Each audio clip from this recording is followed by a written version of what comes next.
Welcome to tech Chaitu. త్వరలో పట్టాలెక్కనున్న Vande Bharat sleeper రైళ్లు ఇప్పటికే విజయవంతంగా వందే భారత్ చైర్ కార్ రైళ్లు నడుస్తున్నాయి. గత సంవత్సరం చివరిలో వందే భారత్ స్లీపర్ రైలు తయారీ పూర్తయింది. తాజాగా ఆ ట్రైన్ యొక్క ట్రయల్ రన్స్ అనేవి కండక్ట్ చేస్తున్నారు.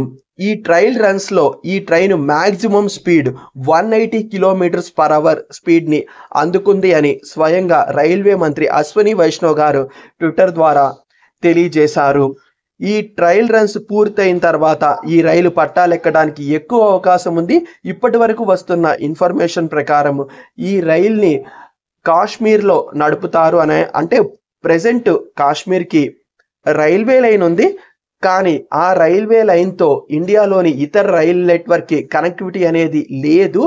తాజాగా ఆ కనెక్టివిటీ కూడా పూర్తయిపోయింది. అంటే ఇప్పుడు డైరెక్ట్గా కన్యాకుమారి నుండి కాశ్మీర్ వరకు రైల్ని నడపొచ్చు. సో ఆ రైల్వే లైన్ కూడా త్వరలో ప్రారంభించబోతున్నారు. సో ఈ వందే భారత్ స్లీపర్ రైలును కూడా కాశ్మీర్కి నడుపుతారు అని అంటున్నారు, కానీ అఫీషియల్గా అయితే ఇటువంటి ఇన్ఫర్మేషన్ లేదు. మీరైతే ఈ వందే భారత్ స్లీపర్ రైల్ని ఏ ప్రాంతాల మధ్య నడిపితే బాగుంటుంది అనుకుంటున్నారు కింద కామెంట్ రూపంలో తెలియజేయండి. ఈ వందే భారత్ స్లీపర్ రైళ్లలో 16 బోగీలు ఉంటాయి. వాటిల్లో 3 tier AC, 2 tier AC, first AC మరియు లగేజ్ సంబంధించిన కోచెస్ ఉంటాయి.